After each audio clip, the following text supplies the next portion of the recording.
নমস্কার বন্ধুরা, রুনিয়ের মম কিচেনে আপনাদের স্বাগত। আশা করি সবাই ভালো আছেন। আজ আমি আপনাদের সঙ্গে শেয়ার করব কাঁচা আম দিয়ে মাছের টকের একটি রেসিপি। কাঁচা আম দিয়ে তৈরি মাছের এই টক গরমের দুপুরে ভাতের সঙ্গে খেতে দারুণই তৃপ্তিদায়ক লাগে।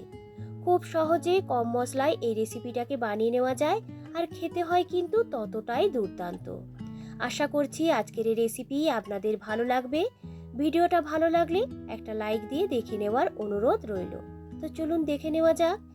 এখানে আমি নিয়েছি রুই মাছ, আর সাথে নিয়েছি একটা কাঁচা আম। তবে আমটা অনেকটাই বড়, তাই পুরোটা কিন্তু দেব না। আপনারা চাইলে কাতলা কিংবা যে কোনো পোনা মাছ দিয়েও কিন্তু টকটাকে বানিয়ে নিতে পারেন। মাছের পিসগুলোকে ম্যারিনেট করে নেব পরিমাণ মতো নুন, হলুদ ও সামান্য একটু সর্ষের তেল দিয়ে। সর্ষের তেল দিয়ে ম্যারিনেট করলে মশলাগুলো মাছের গায়ে খুব ভালো করে চিটে থাকবে, আর ম্যারিনেট করে নিতেও কিন্তু একটু সুবিধে হবে।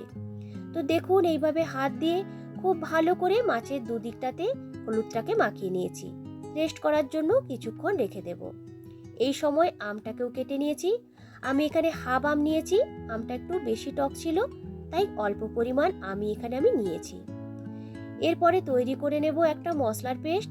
মিক্সি জারের মধ্যে দিয়ে দেব 1 টেবিল চামচ হলুদ সর্ষে আর হাফ টেবিল চামচের মতো কালো সর্ষে।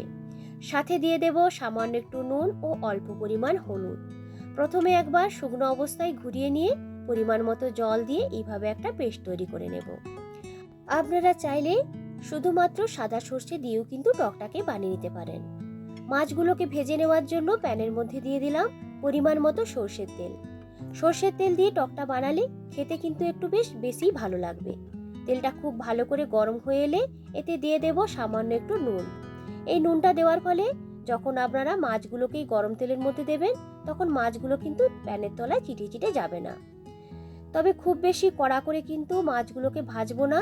হালকা একটা লালচে কালার আসা পর্যন্ত মাছগুলোকে উল্টে পাল্টে ভেজে নেব। গ্যাসের ফ্লেমটাকে এখানে মিডিয়াম টু হাই রেখে মাছগুলোকে ভেজে নেব। তো দেখুন, মাছের দুটো দিকে বেশ লালচে একটা কালার ধরে এসেছে। আর বেশি ভাজবো না।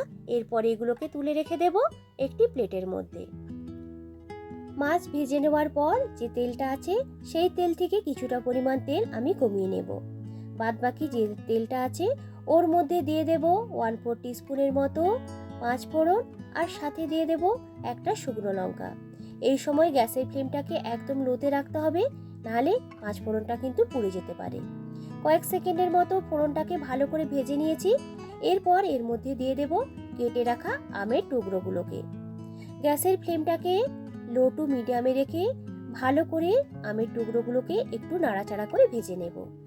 বেশ একটু নরম করে এখানে ভেজে নিতে হবে। সাথে দিয়ে দেব পরিমাণ মতো একটু নুন। নুনটা দিলে আমগুলো কিন্তু খুব সহজেই নরম হয়ে যাবে। তো দেখুন, আরও বেশ কিছুটা সময় এভাবে নাড়াচাড়া করে ভেজে নিয়েছি। আমগুলো কিন্তু একটু নরমও হয়ে এসেছে। এই সময় এর মধ্যে দিয়ে দেব পরিমাণ মতো জল। ঝোলটা আপনারা কতটা রাখবেন তার উপর নির্ভর করে কিন্তু জলটা দেবেন। তবে এই টকটা বেশ একটু ঝোলঝোল খেতেই বেশি ভালো লাগে, তাই একটু বেশি পরিমাণ জল আমি এখানে দিয়ে দিয়েছি। এরপরে এর মধ্যে দিয়ে দিলাম পরিমাণ মতো হলুদ, আর দিয়ে দেব সামান্য একটু লাল লঙ্কার গুঁড়ো।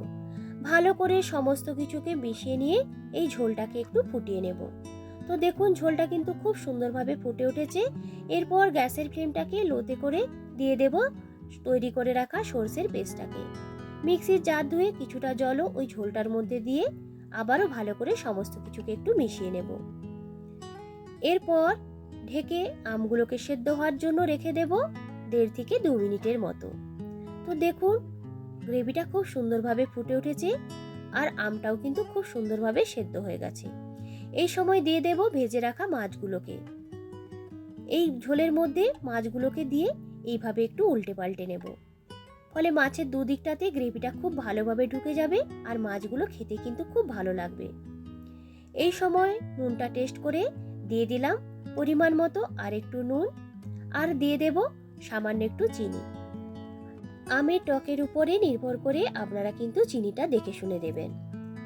ভালো করে সমস্ত কিছুকে মিশিয়ে নিয়েছি। এরপর ঢেকে কিছুক্ষণের জন্য রেখে দেব।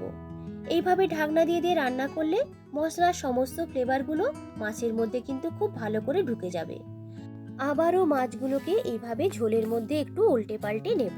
এই সময় আপনারা ঝোলের মধ্যে টকটাকে একটু টেস্ট করে নেবেন। যদি টকটা কম বলে মনে হয় সেক্ষেত্রে আমগুলোকে একটু থেতো থেতো করে নেবেন। ঢেকে কিছুক্ষণের জন্য রেখে দিয়েছিলাম। তো দেখুন ঝোলটা খুব সুন্দরভাবে ফুটে উঠেছে, আর বেশি কিন্তু ফোটাবো না। এরপর গ্যাসটাকে এখানে আমি অফ করে দিয়েছি। ওপর থেকে দিয়ে দেব 1 টেবিল চামচের মতো সর্ষের তেল। লাস্টে সর্ষের তেলটা দিলে টকের স্বাদ ও ফ্লেভার দুটোই কিন্তু খুব ভালো হয়। তো দেখুন তৈরি হয়ে গেল কাঁচা আম দিয়ে মাছের টকের এই রেসিপি। একটু ঠান্ডা করে নেওয়ার পর এই টকটাকে পরিবেশন করুন, খেতে কিন্তু একটু বেশি ভালো লাগবে। ঢেকে রেস্ট করার জন্য রেখে দিয়েছিলাম মিনিট 5 মতো। গরমের দুপুরে ভাতের সঙ্গে কাঁচা আম দিয়ে মাছের টকের এই রেসিপিটা খেতে কিন্তু দুর্দান্ত লাগে। একবার এইভাবে বানিয়ে নেবেন। তো বন্ধুরা, আজকের এই রেসিপি আপনাদের কেমন লাগলো অবশ্যই কিন্তু কমেন্ট করে জানাবেন। রেসিপিটা ভালো লাগলে একটা লাইক ও শেয়ার করার অনুরোধ রইল। আমার চ্যানেলে নতুন বন্ধুদের কাছে অনুরোধ রইল চ্যানেলটিকে সাবস্ক্রাইব করে সাথে থাকার জন্য। পুরনো বন্ধুদেরকে অসংখ্য ধন্যবাদ জানিয়ে আবারও হাজির হব নতুন কোনো ভিডিও নিয়ে। আজকের মতো টাটা।